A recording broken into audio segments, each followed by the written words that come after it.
إن الحمد لله نحمده ونستعينه ونستغفره ونعوذ بالله من شرور أنفسنا ومن سيئات أعمالنا من يهده الله فلا مضل له ومن يضلله فلا هادي له وأشهد أن لا إله إلا الله وحده لا شريك له وأشهد أن محمدا عبده ورسوله أما بعد فإن خير الحديث كتاب الله وخير الهدي هدي محمد صلى الله عليه وسلم وشر الأمور محدثاتها وكل محدثة بدعة وكل بدعة ضلالة وكل ضلالة في النار أما بعد فأعوذ بالله السميع العليم من الشيطان الرجيم رب اشرح لي صدري ويسر لي أمري واحلل عقدة من لساني يفقهوا قولي سبحانك لا علم لنا إلا ما علمتنا إنك أنت العليم الحكيم رب أعوذ بك من همزات الشياطين وأعوذ بك رب أن يحضرون ولو أن أهل القرى آمنوا واتقوا لفتحنا عليهم بركات من السماء والأرض ولكن كذبوا فأخذناهم بما كانوا يكسبون ولو أفامن أهل القرى أن يأتيهم بأسنا بياتا وهم نائمون أوأمن أهل القرى أن يأتيهم بأسنا ضحى وهم يلعبون أفأمنوا مكر الله فلا يأمن مكر الله إلا القوم الخاسرون وقال الله سبحانه وتعالى في موضع آخر فكلا أخذنا بذنبه فمنهم من أرسلنا عليه حاسبا ومنهم من أخذته الصيحة ومنهم من خسفنا به الأرض ومنهم من أغرقنا وما كان الله ليسلمهم ولكن كانوا أنفسهم يظلمون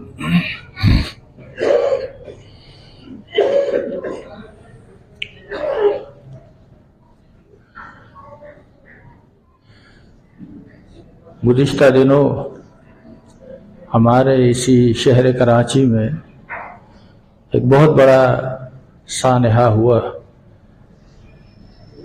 اور تقریباً لوگ اس سانحہ سے اچھی طرح واقف ہیں اور مختلف لوگ اس پر اپنی رائے کا اظہار کر رہے ہیں اور مختلف حوالوں سے اس پر بحث و شنید ہو رہی ہے۔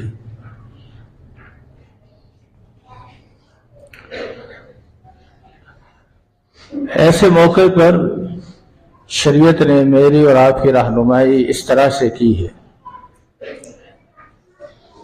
کہ ہمیں اس موقع پر کیا کرنا چاہیے۔ یقیناً اس حوالے سے جو لوگ اس سہانے کی لپٹ میں آئے ہوئے ہیں بحیثیت مسلمان، بحیثیت کلمہ گو، ان سے ایک اظہار تعزیت اور ان کے بارے میں اللہ سے اچھی امید رکھنا، اور چونکہ وہ اپنے گھر کے بعد ایسے تھے جو پورے کے گھرانے کے وہ کفیل تھے، اس اعتبار سے ان گھرانوں سے ہمدردی کرنا یہ ہمارا اخلاقی اور دینی فریضہ ہے۔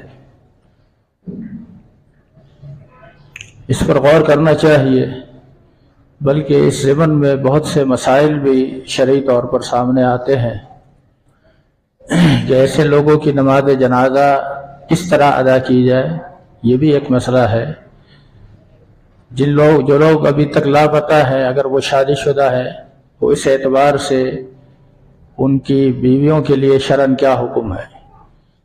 ظاہر ہے کہ اب کسی شخص کے بچنے کا کوئی امکان نہیں ہے، اس اعتبار سے ان خواتین کو عدت میں بیٹھ جانا چاہیے۔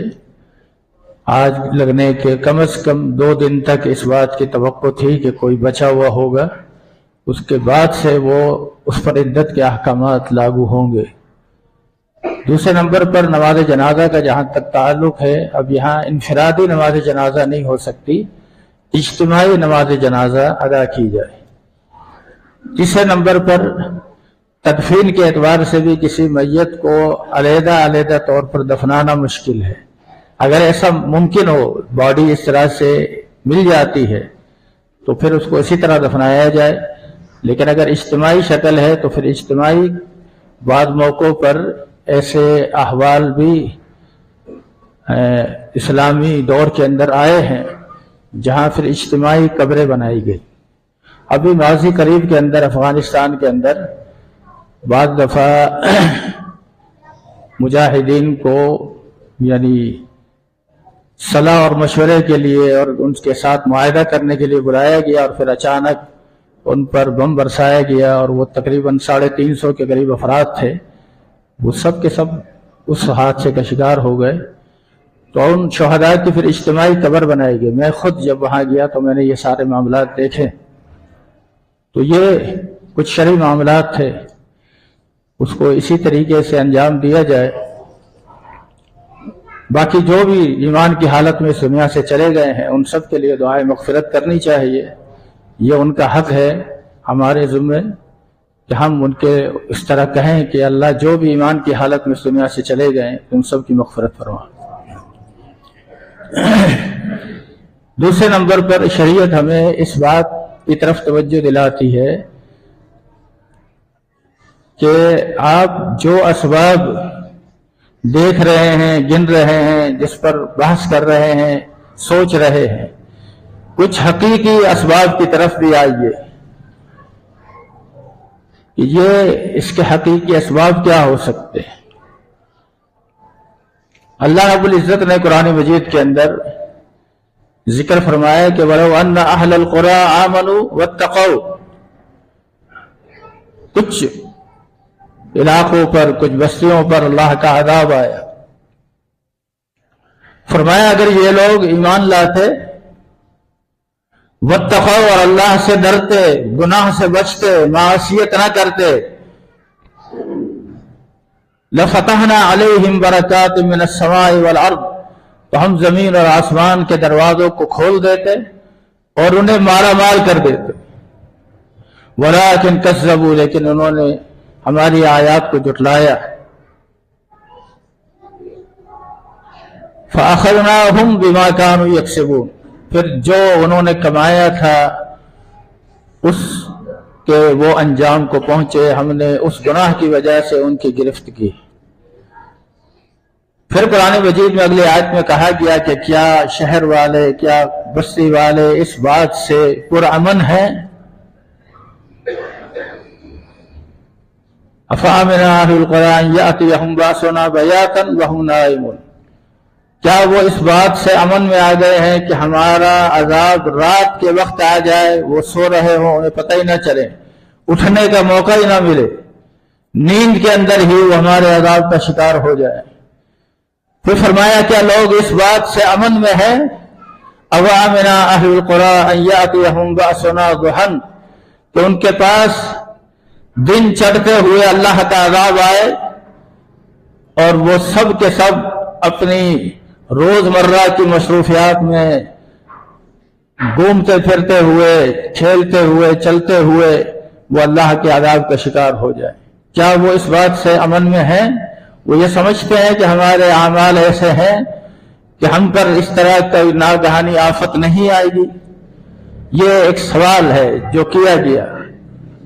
ان آیات کی روشنی کے اندر تجزیہ کرنے والی بات یہ ہے کہ یہ سوچنا چاہیے کہ یوں تو ہم ایمان کا دعویٰ کرتے ہیں، کلمہ پڑھتے ہیں، مسلمان ہیں، کچھ فرائض کا اہتمام کرتے ہیں، لیکن کیا ہم اپنے معاشی اعتبار سے، ہم اپنے کاروباری اعتبار سے اس ڈگر پر چل رہے ہیں کہ ہم اللہ کے عذاب سے امن میں آ جائیں؟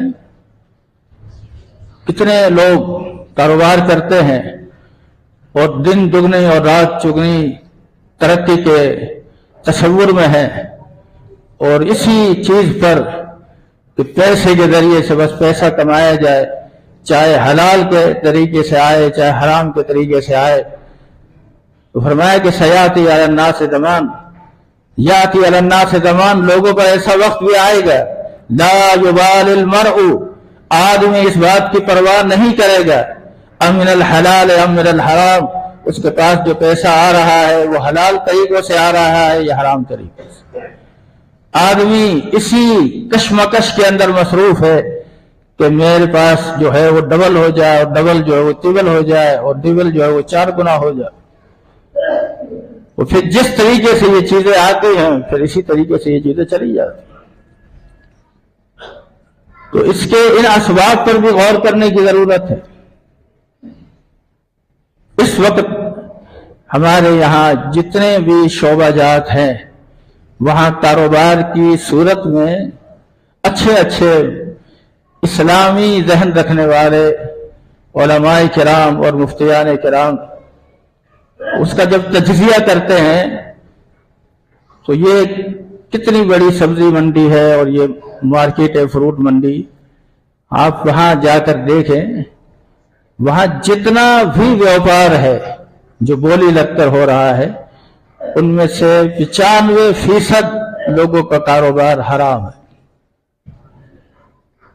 شرعی طریقے سے، یعنی مطلب دھوکے پر مبنی ہے نا۔ آپ کو چیز کچھ دکھا رہے ہیں، دے کچھ رہے ہیں، اب یہ کیا ہے؟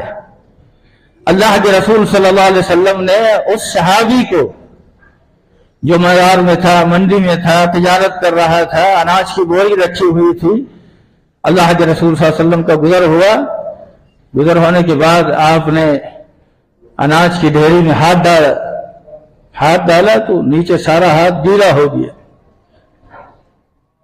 تو آپ نے فرمایا ما ھذا یا صاحب الطعام، اے صاحب الطعام یہ کیا مسئلہ ہے؟ اوپر تو سارا سوکھا ہوا ہے، نیچے سارا گیلا۔ کہا رات بارش ہوئی تھی، وہ بارش کی وجہ سے سارا سامان بھیگ گیا۔ اب ظاہر ہے بھیگنے کے بعد اوپر کا کچھ حصہ سوکھ گیا ہے، نیچے سارا گیلا ہے، جس میں اس کے کہنے کا مطلب یہ تھا کہ یہ میں نے کچھ نہیں کیا، یہ تو ایسا اب بارش ہوئی ہے اس کے نتیجے میں ہوا ہے۔ فرمایا تجھے چاہیے تھا کہ تم یہ نیچے والے حصے کو اوپر کرتے۔ شریعت اتنا سا غش، اس کو غش کہتے ہیں، دھوکہ، وہ بھی برداشت نہیں کرتے۔ چہ جائے کہ کوئی شخص ان معاملات کے اندر بڑے بڑے دھوکے کرے اور پھر خوب کما لے اور پھر کہے میں بڑا سمجھدار ہوں۔ تو ان عوامل کی طرف دیکھنے کی ضرورت ہے، ان پر غور کرنے کی ضرورت ہے کہ آخر اس کے اسباب کیا ہے، اور پھر ان کا تدارک کیجئے، پھر اپنے آپ کو بدلنے کی کوشش کیجئے، اپنی اصلاح کیجئے، ورنہ جو طرز عمل اس کا ہے اگر وہی طرز عمل آپ کا ہو تو آپ اپنی باری کا انتظار کیجئے۔ اللہ تعالیٰ اسی طرح تو فرماتا ہے کہ وَلَنُذِيقَنَّهُم مِّنَ الْعَذَابِ الْأَدْنَىٰ، پہلے چھوٹی چھوٹی آزمائش آتی ہیں عذاب کی صورت میں، دون العذاب الاکبر، بڑا عذاب نہیں آتا کہ سب کو ختم کر دیا جائے۔ لعلہم یرجعون، یہ اس لیے ہے تاکہ تم لوٹ آؤ، پلٹ آؤ، اپنے آپ کو بدلو، اپنی اصلاح کرو، اپنا جائزہ لو۔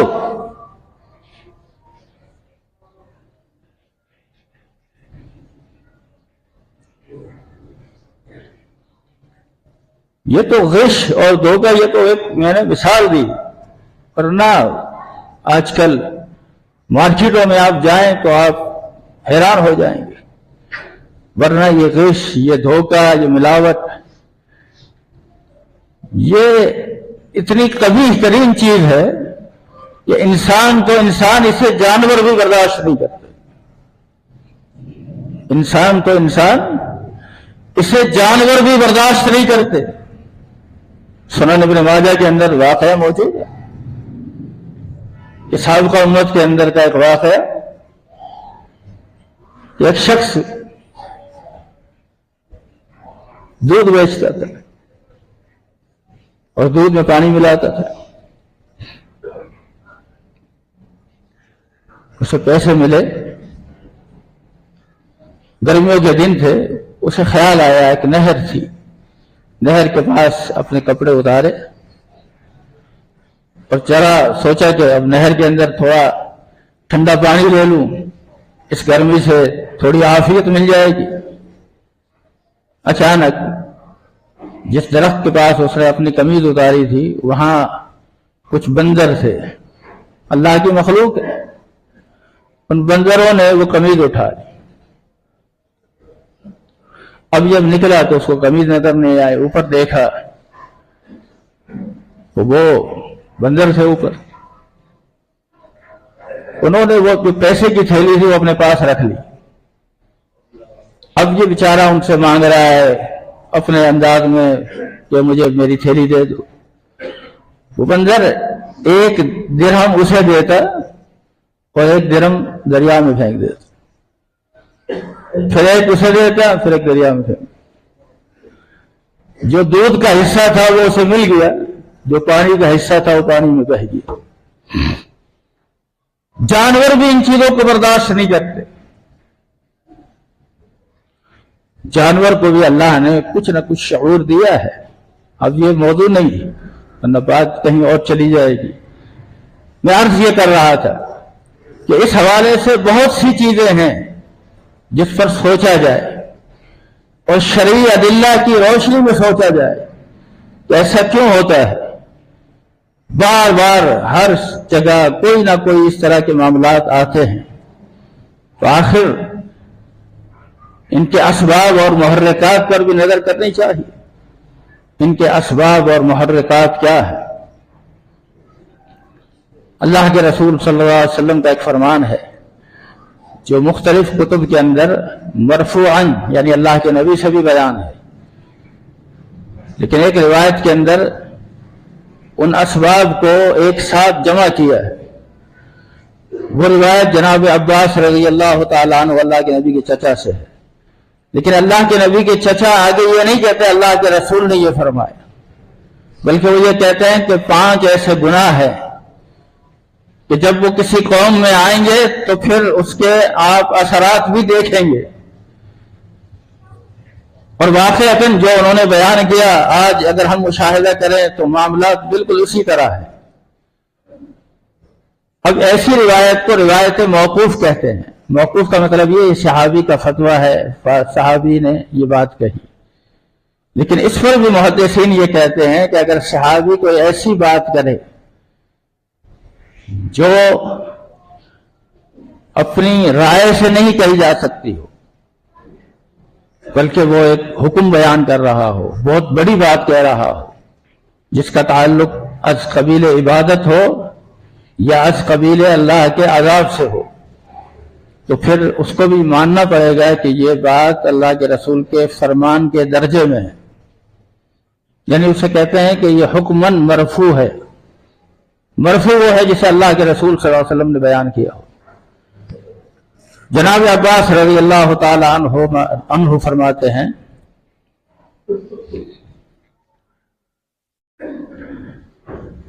کہ جب کوئی قوم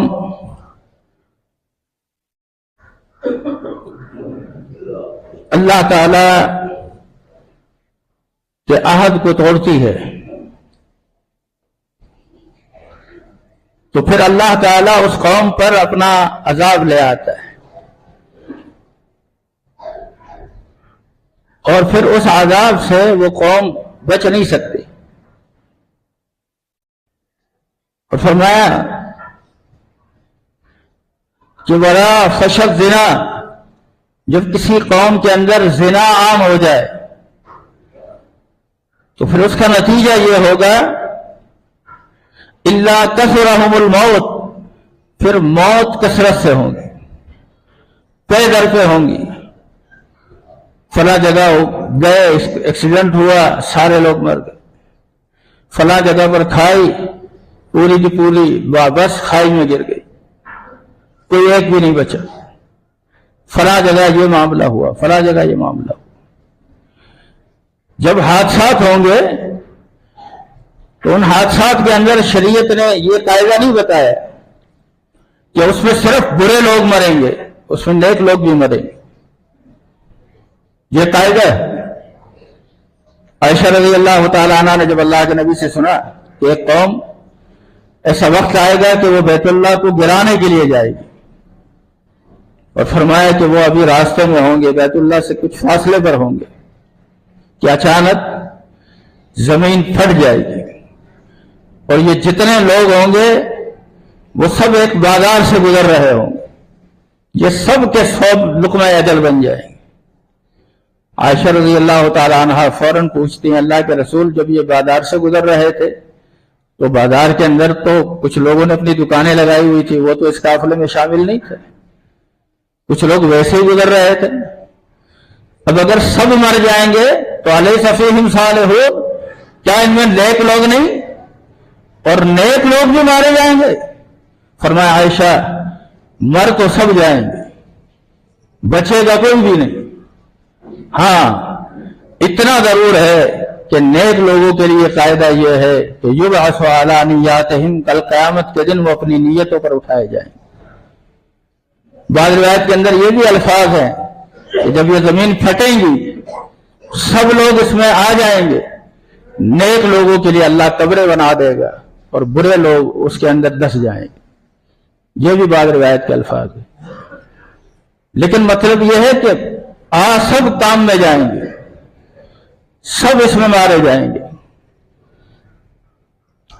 فرمایا کہ جب کسی قوم کے اندر زنا عام ہو جائے تو کثرہم الموت، پھر ان کے اندر موت کثرت سے ہوگی۔ پھر فرمایا وما نقص قوم المکیال والمیزان، جو قوم ماپ تول میں کمی کرتی ہے، الا قطع عنہم الرزق، وہ قوم قحط سالی کا شکار ہو جائے۔ آج دیکھ لیجیے کیا معاملات ہیں، کس طرح کے لوگوں کے لینے دینے کے پیمانے ہیں۔ قرآن نے ایک قوم کا ذکر کیا کہ وَإِذَا قَالُوهُمْ أَوْ وَزَنُوهُمْ، جب وہ کسی چیز کو ماپتے، کسی پیمانے سے، کسی برتن سے یا وزن کرتے، یخسرون، تو کم دیتے، لیکن جب لینے کی باری آتی اوفوا الکیل، تو پھر پورا لیتے، اپنا حق یاد رکھتے، دوسرے کے حق میں حق پامالی کرتے۔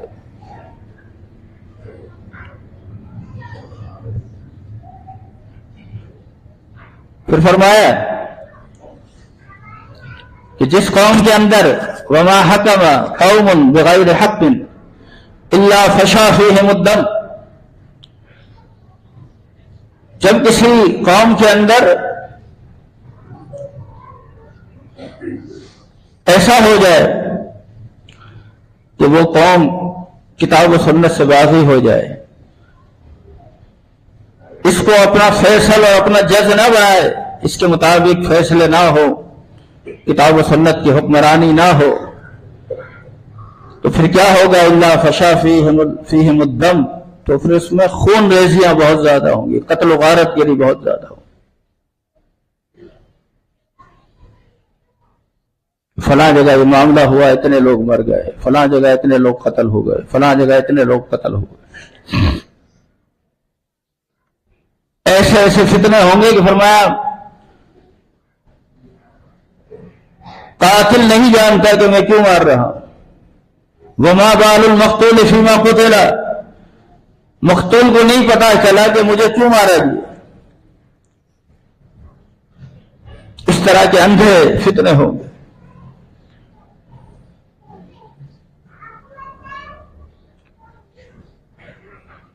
ایک روایت کے اندر یہ بھی الفاظ ہیں تو فرمایا یصبح الرجل مؤمنا یمسی کافرا یمسی مؤمنا یصبح کافرا، انسان صبح کو مسلمان ہوگا شام کو کافر ہو جائے گا، شام کو کافر ہوگا، شام کو مسلمان ہوگا، صبح کو کافر ہو جائے گا۔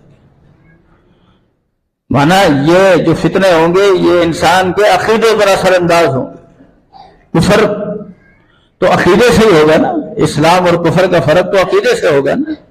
کوئی آدمی کوئی معمولی گناہ کرتا ہے یا گناہ کرتا ہے اس سے کافر تو نہیں ہوتا، چور چوری کرنے سے کافر نہیں ہوتا، شرابی شراب پینے سے کافر نہیں ہوتا، لیکن اگر عقیدے کے اندر بگاڑ آ جائے تو کافر ہو جائے گا۔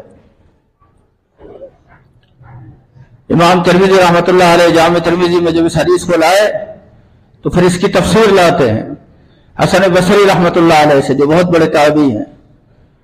حسن بصری فرماتے ہیں کہ یصبح الرجل مؤمنا یمسی کافرا، صبح کو مومن ہوگا شام کو کافر ہو جائے گا، شام کو مومن ہوگا صبح کو کافر ہو جائے گا۔ اس کا معنی یہ ہے کہ وہ شخص صبح تک یہ ذہن رکھتا تھا کہ کسی مسلمان کو قتل نہیں کرنا چاہیے، شام کو اس کا ذہن بن گیا نہیں اس نے ہماری قوم کے اتنے بندے مار دیے، میں بھی میدان میں آ جاؤں۔ شام تک اس کا ذہن یہ تھا کسی مسلمان پر کوئی اسلحہ نہیں اٹھانا، اسے قتل نہیں کرنا۔ صبح جب اٹھا تو اس کا ذہن بن گیا نہیں، اس نے میرے بھائی کو مارا ہے، میں بھی اس کو قتل کروں۔ اس طرح لوگ اس فتنے کا شکار ہوں گے۔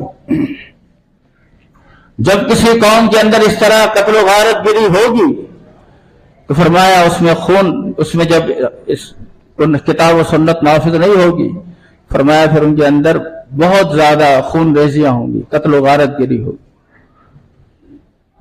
اور آخر میں فرمایا ولا خطر قوم العہد، جب کوئی قوم عہد شکنی کرتی ہے تو الا سلط اللہ علیہم العدو، اللہ تعالیٰ ان پر اپنے بدترین دشمن کو مسلط کر دیتا۔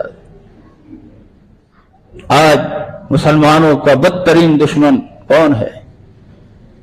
کسی دنیا دار سے نہ پوچھے، کسی تجزیہ نگار سے نہ پوچھے، قرآن کہتا ہے لَتَجِدَنَّ أَشَدَّ النَّاسِ عَدَاوَةً لِلَّذِينَ آمَنُوا الْيَهُودَ، اہل ایمان کا سب سے بدترین دشمن اگر اس کائنات میں ہے تو یہود ہے۔ یہ بدترین دشمن مسلمانوں پر مسلط ہے، اور اللہ ان پر ان کے بدترین دشمن کو مسلط کر دے گا۔ اسی لیے فرمایا فَكُلًّا أَخَذْنَا بِذَنبِهِ، اللہ تعالیٰ نے جن قوموں پر بھی عذاب لایا ہے اور جن قوموں کو اللہ کے عذاب نے اپنی لپٹ میں لیا ہے، ان میں سے فَمِنْهُمْ مَنْ أَرْسَلْنَا عَلَيْهِ حَاسِبًا، ان میں سے کچھ قومیں ایسی تھیں جن پر اللہ نے پتھروں کی بارش کی، لوط علیہ السلام کی قوم۔ وَمِنْهُمْ مَنْ أَخَذَتْهُ الصَّيْحَةُ، کچھ قوم ایسی تھی جس پر اللہ تعالیٰ نے عذاب نازل کیا۔ شعیب علیہ السلام کی قوم پر کیا عذاب نازل کیا کہ انہیں صرف ایک چیخ آئی اور اس چیخ کی ہیبت سے سب مر گئے، جتنے بھی قابل عذاب تھے کوئی ایک بھی نہیں بچا۔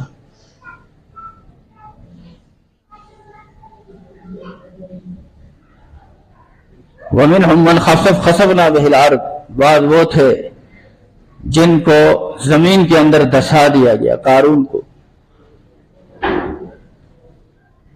وَمِنْهُمْ مَنْ أَغْرَقْنَا، بعض وہ تھے جنہیں اللہ تعالیٰ نے گھر کے آب کر دیا، پانی کی نظر کر دیا۔ نوح علیہ السلام کی قوم ہے، فرعون ہے، حامان ہے، یہ سب کے سب کو اللہ تعالیٰ نے خش و خاشاک کی طرف بہا دیا پانی کے اندر۔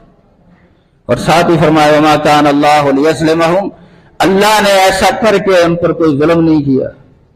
وَلَٰكِنْ كَانُوا أَنفُسَهُمْ يَظْلِمُونَ، یہ خود اپنے آپ پر ظلم کرنے والے تھے۔ اس حوالے سے سوچنے کی باتیں یہ ہیں، تجزیہ کی باتیں یہ ہیں، اسلامی ذہن رکھنے والے اگر تجزیہ نگار ہوں، میں نے کسی ایک کی زبان سے ایسا تجزیہ نہیں سنا کہ وہ لوگوں کو اللہ سے ڈرائیں، لوگوں کو اپنی تدابیر سے اور مخلوق کے معاملات سے ڈراتے ہیں۔ اللہ کے ڈر کو پیدا کیجئے، انشاءاللہ العزیز ہر چیز کا ازالہ ہو سکتا ہے۔ شرط یہ ہے کہ ایمان اور تقوی کے ساتھ زندگی گزارے۔ اللہ رب العزت اس زاویے سے سوچنے کی توفیق عطا فرمائے۔ اقول قولی ھذا واستغفر اللہ۔ ان الحمد للہ نحمده ونستعینه ونستغفره ونعوذ باللہ من شرور انفسنا ومن سیئات اعمالنا من يهده الله فلا مضل له ومن يضلله فلا هادي له واشهد ان لا اله الا الله وحده لا شريك له واشهد ان محمدا عبده ورسوله اما بعد فان خير الحديث كتاب الله وخير الهدي هدي محمد صلى الله عليه وسلم وشر الأمور محدثاتها وكل محدثة بدعة وكل بدعة ضلالة وكل ضلالة في النار۔ اللهم صل على محمد وعلى آل محمد كما صليت على إبراهيم وعلى آل إبراهيم إنك حميد مجيد۔ اللهم بارك على محمد وعلى آل محمد كما باركت على إبراهيم وعلى آل إبراهيم إنك حميد مجيد۔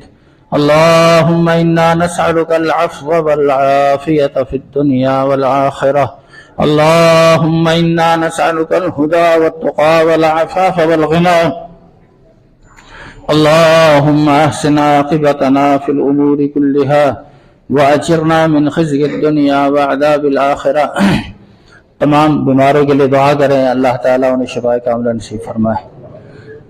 حافظ بھائی ہمارے بہت اچھے نمازی ساتھی ہیں اور صف اول کے نمازی ہیں ماشاءاللہ، اور بڑی ان کی اچھی دینی اور عبادت کے اعتبار سے بڑے مثالی آدمی ہیں۔ اللہ تعالیٰ ان کی پریشانی کو بھی دور فرمائے، بیماری کو بھی دور فرمائے، اللہ انہیں صحت کاملہ عاجلہ نصیب فرمائے۔ حفیظ بھائی کے لیے بھی، اکرم بھائی کے لیے، تقی بھائی کے لیے، اقبال بھائی جو ہماری مسجد کے صدر ہیں، ناصر محمود بھائی وہ بھی یہاں کے بہت اچھے نمازی ساتھی ہیں ماشاءاللہ، پچھلے دنوں بھی وہ کافی علیل تھے۔ تقی بھائی کی اہلیہ کے لیے، ناصر حبیب کے لیے، انیس بھائی کے لیے، اشرف بھائی کے لیے، جاوید بھائی کے لیے، ابراہیم بھائی کے لیے، بلکہ مجھے ابھی پتہ چلا کہ عارف بھائی جو ہمارے یہاں کے اچھے نمازی ہیں وہ بھی چند دنوں سے ہاسپٹل میں ہیں۔ اللہ تعالیٰ ان سب کو شفاء کاملہ عاجلہ نصیب فرمائے۔ جو پریشان حال ہیں اللہ تعالیٰ تمام کی پریشانیوں کو دور فرمائے۔ جو لوگ یہ جو حادثہ ہوا ہے، اس حادثے کے اندر بہت سے لوگ، کچھ یہاں کے ساتھی تھے اس مسجد کے بھی، کچھ رحمانیہ مسجد کے ساتھی تھے۔ بہرحال میں کسی کی تخصیص نہیں کرتا، لیکن میں یہ ضرور کہوں گا کہ آپ بھی اپنی دعاؤں میں اس کو اس طرح یاد رکھیں کہ جو بھی ایمان کی حالت میں اس دنیا سے جا چکے، اللہ سب کی مغفرت فرمائے۔ ربنا اغفر لنا ولاخواننا الذين سبقونا بالایمان ولا تجعل في قلوبنا غلا للذين آمنوا ربنا انك رؤوف رحيم۔ سبحان ربك رب العزة عما يصفون وسلام على المرسلين والحمد لله رب العالمين۔